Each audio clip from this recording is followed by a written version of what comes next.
Good morning. How you doing today? Hey, we have all come through a lot, and it's been a shared experience the last 3+ years. But in other ways, some people have gone through more than other people have. Let's do a little vocabulary recap. How about shelter in place, social distancing? I'm like, what are these terms? They're just. But you know what? They were more than just terms. There was a lot of people who felt isolated, alone. Maybe you felt very lonely during the pandemic. There were people you wanted to see, but you couldn't see. I can remember the first time that we had a service after about 4 months of not doing Zoom and stuff like that. But it was a Bible study. It was our Tuesday morning study. I was manic. I was just like hopping all over the place. I'm like, there's people, live people that can see me, can hear me, and they react to me. So I definitely remember that. One of the other things that I remember is people being in the hospital and not being able to have visitors, people dropping off loved ones at ERs and not being able to go in with them. That was devastating. There were people who died alone. It's so wrong. Does Jesus understand that? Did he ever really feel lonely? Well, let's answer that question. I believe that he did. I really do. I believe that he did. He knew what it was like to have a crowd of people around him. He knew what it was to be with people who loved him. Isn't it something when you're with people that you know and you love, and people just understand you, they get you, it's great. But Jesus had thousands of people who walked away. He had people who came up trying to catch him, trip him up in his words.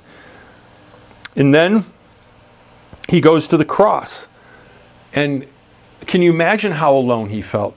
Abandoned by his disciples. Yes, John was there, his mother was there, and a few other women. But what a horrific fate. And we know that the Father himself turned his back on Jesus on the cross because our sin was placed on him.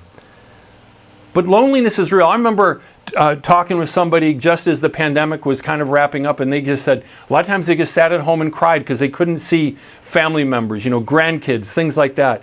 It was brutal. We're designed to be with other people. We're surrounded by people going through divorces, people that are dealing with loss, people who've lost loved ones, people who are sitting with a cell phone in their hand begging God, let that person call me.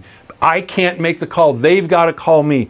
There's so many cries of loneliness. And some people, they put a smile on, they get dressed up real nice, and you would have no idea.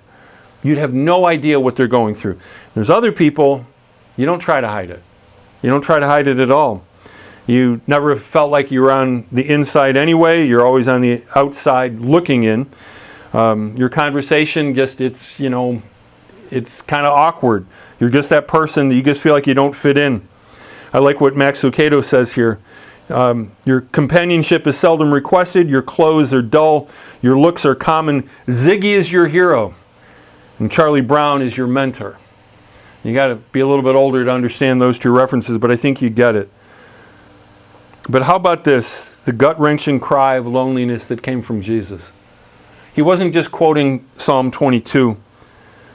He said, my God, why have you abandoned me? So today you might be like, preacher, that's me. I'm not going to click on Facebook and say, hey, that's me. But we know people that are going through desperate times. Just be there for them. And today I wish people could take your aloneness, your loneliness away. And I wish you could do it for somebody else. But you know what? We can always point them to Jesus. Because here's the bottom line. Was Jesus ever lonely? Yeah, he was. Lonely enough to cry out, my God, why have you abandoned me? Jesus gets you. He understands what you feel. He understands what your friend who's going through something horrific feels. Let's point people to Jesus. Let's turn our hearts to Jesus. God bless you. Have a great day.